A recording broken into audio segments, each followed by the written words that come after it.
recorded in Isaiah chapter 11. A shoot will come up from the stump of Jesse.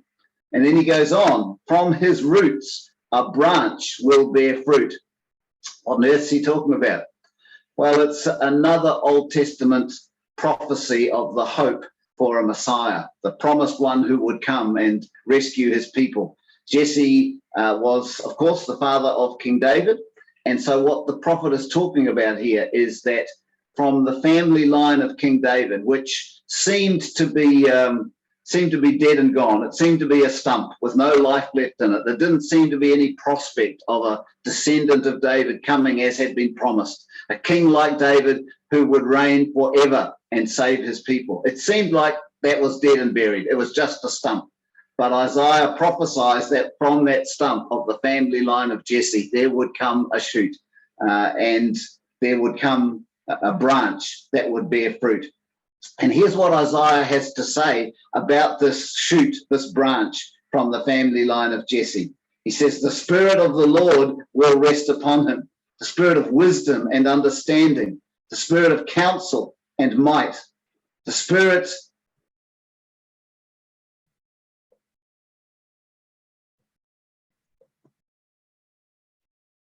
of knowledge and fear of the Lord. And he will delight, this one who is coming will delight in the fear of the Lord. And what will life be like in those days when this promised one, this descendant of David, this great king would come? What would life be like? Isaiah says, the wolf will live with the lamb. The leopard will lie down with the goat, the calf and the lion and the yearling together, and a little child will lead them. The cow will feed with the bear. Their young will lie down together. The lion will eat straw like the ox. The infant will play near the cobra's den, and the young child will put its hand into the viper's nest.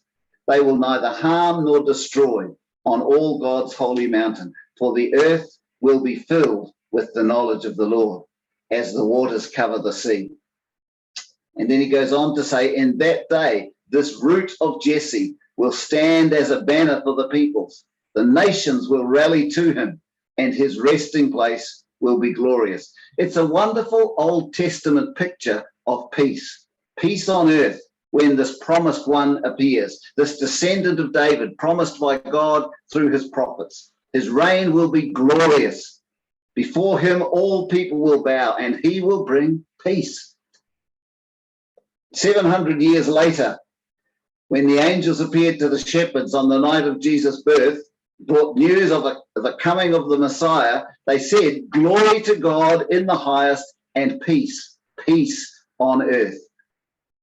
Goodwill toward all people, peace on earth. Peace, as we've already seen with the lighting of the peace candle. Peace is our theme this morning. Second Sunday of Advent. Last week we lit the candle of hope. Today we light the candle of peace. A reminder that as the light has come into the world, there is peace. Peace on earth. That's what the prophet Isaiah foresaw. That's what the angels promised. But where is it? Where is this peace on earth? It's not too evident around our planet, is it? And maybe this morning you are feeling like there's not a lot of peace in your existence. This peace that was promised in the coming of Jesus, where is it? And as I was thinking about this theme of peace, it struck me that of the four traditional Advent themes, hope, peace, joy, and love, peace is actually the hardest one to speak about in the world in which we live, because the promise of peace seems unreal. It just doesn't seem that it has come true.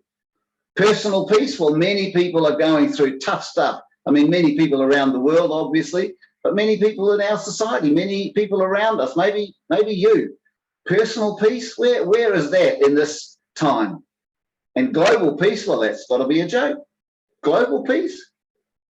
Peace on earth, where is it? And I've been thinking, what have I got to say on the subject of peace that'll make any difference in the midst of all of that?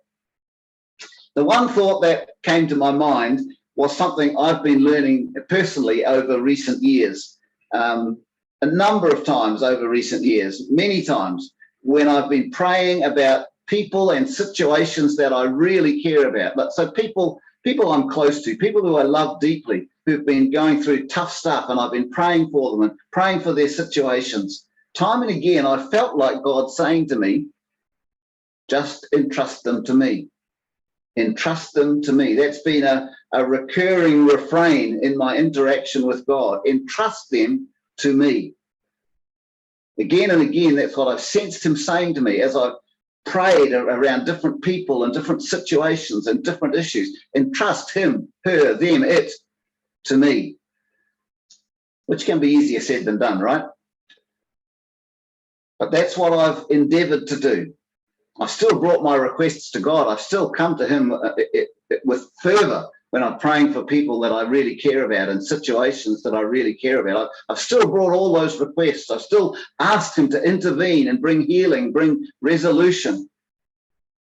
But then, kind of at the end, I've said, however, I entrust this person, this situation, this matter to you, Lord, because I know you are good. I know you are trustworthy. So I leave this in your hands. And as I've done that, again and again, I found myself thinking of a verse of scripture. It's been a key verse for me over the years, and it's become another recurring refrain in my life, I think. And it's Hebrews 11, verse 6. Without faith or trust, it is impossible to please God. Without faith, without trust, it is impossible to please God. I've become increasingly convinced that actually faith is the only thing we can offer to God. It's the only thing we have that he wants. It's the only thing we are able to bring into our relationship with him. Just think about that. Everything else is provided by him. Everything else comes from him. Everything has been achieved. It's been done. It's been finished through the work of Jesus on the cross. He's overcome and dealt with our sin, our suffering, our grief, and our death. It's all been dealt with. It's all available to us. It's all given to us freely. Everything is done. The one thing that God asks of us, the one thing that he wants from us is faith, is that we trust him, that we trust that he's done it all and we can rest in it. That's all we can bring to this relationship. And that's all that he wants from us. That's what pleases him. That's what blesses him, that we trust him, that we put our faith in him. And listen to the rest of that verse. Without faith, it is impossible to please God, for it is necessary for the person who approaches God to believe that he is, and to believe that he is the rewarder of those who seek him. To believe that he is, and to believe that he is the rewarder of those who seek him. That's a literal translation of that verse. Two things that it is necessary to believe in order to please God. Two aspects of the faith that he asks from us. He wants us to believe that he exists, that he's real, and he wants us to believe that he's good, that he's kind, that he's trustworthy, that he rewards those who seek him. That's what it means to please God, to trust and believe in those two things, that God is and that he's good. Who's the person who most pleased God? Well, of course, it was Jesus. This is my beloved Son, in whom I am well pleased. The person who, in the words of the prophet 700 years earlier, would delight in the fear of the Lord, would delight in submitting to his Father, would delight in doing his Father's will, obeying his Father's commands, because he knew his Father intimately and he trusted his Father implicitly. This is the one who himself said, my food is to do the will of him who sent me and to finish his work. That's my food. That's what nourishes me. That's what keeps me going. To do the will of my Father who sent me, to complete his work. Jesus believed, and let's remember, he was totally human, just like one of us. He believed God exists, and he believed God is good. His ways are best. He is trustworthy. And so Jesus put his faith totally in his Father, obedient unto death, even death on the cross. Remember in the garden, Jesus prayed fervently to his Father. Surely there's another way. With you, all things are possible. Surely there's another way. But nevertheless, not my will, but yours. Total trust in his Father, issuing in total obedience to his work and his purposes. He put his faith totally in God, obedient unto death, even death on a cross. And his Father said, this is my beloved Son, in whom I'm well pleased. And who pleases God? The one who puts his trust in him. It's the one thing God asks of us, the one thing he wants from us, the one thing we can bring to this relationship: faith. Faith and trust that issues in obedience no matter what. This is what pleases God. Without it, it does not matter what else you do. You cannot please God. Get that? No matter what else you do, without trusting him implicitly, you can't please him. And peace is found there in putting your trust totally in the Father. What does that sort of faith, that sort of belief, that sort of trust, what does it look like? Well, the best illustration I've come across is the story, this is a true story, of Charles Blondin, who was a world-famous tightrope walker back in the 19th century. And he owed a great deal of his fame to walking on a tightrope across the Niagara Falls. He did that actually on a number of occasions. An 1,100-foot long rope or high wire, 160 feet above the tumbling water below. The first time he did it was the 30th of June, 1859, and a vast crowd gathered on both sides of the Niagara Falls to watch this nutcase try and walk across a high wire above the falls. Well, he did it. He walked right across, got to the other side. The crowd cheered and hooray, and it was bedlam. Finally, he managed to get the crowd to stop, and he shouted in a loud voice, "Who believes I could do that again?" And they all replied, "Yes, we believe." "Who believes I could do it carrying a man on my shoulder?" Yes, we believe." "Who will be that man?" Dead silence. Absolute silence. See, they believed until there was a cost involved. Oh, no thanks. Out of that vast crowd, there was just one man who said, "Yeah, I believe. I will climb on your shoulders. I trust you that much." And that man was actually his manager.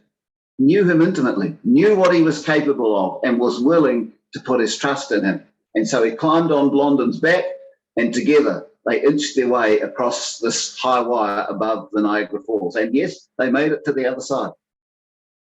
That is faith. Not just words, but faith. Who believes? Yeah, I believe, and I'll put my faith into action. That is the sort of faith that pleases God. Entrusting yourself totally to God. Everything you are, everything you have, everyone you love, everything you are concerned about, every issue you are facing, every decision you have to make, entrusting it totally to God. That is what pleases him, and that is where peace is found. So, I've got two questions to reflect on in relation to all that. The first question is, well, what is peace? It's all very well to talk about this thing. What actually is it? One of the easiest ways to define peace is to talk about what it's not. What's the opposite of peace? Things like anxiety, worry, fear, turmoil. Peace is the opposite of these things. But the biblical concept of peace is focused on something greater than that. The Hebrew word often used in the Old Testament, shalom, usually translated into English as peace, but actually it's much more than that. It's much deeper than that. Shalom is one of those Hebrew words that's quite difficult to translate fully into English. It means something like wholeness, completeness, well-being, wellness, and it's got the concept of your needs being paid for. The word shalom in many ways encompasses and encapsulates the whole of the biblical promise for human beings. It's interesting to look at some of the closely associated Hebrew words. Shalem, which means safe and peaceful. Shulam, which means paid for. Every need met, everything covered. Meshulam, which means paid in advance. Those are the kinds of things that are included in this word shalom, this concept of peace that we're talking about this morning, this candle we are lighting today. The second question, and this is the big one, it's all very well to talk about all of this. It's all very well to say peace is putting your faith totally in God, trusting in him because he's good, he's trustworthy. What about when God doesn't seem to be trustworthy? What about when it doesn't feel like he's very good at all?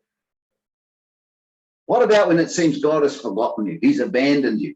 What about when it seems your prayers are being ignored, they're not being answered? What then? How do you continue to trust in God? How do you continue to have peace? Because that's when it's easy to lose your peace. When things aren't going the way you think they should and God doesn't seem to be keeping his side of the bargain. God doesn't seem to be trustworthy. There's no sign of him being good, caring, compassionate, loving, in control. What's going on, God? What is this about? What then? There's not a lot of peace when that's your situation.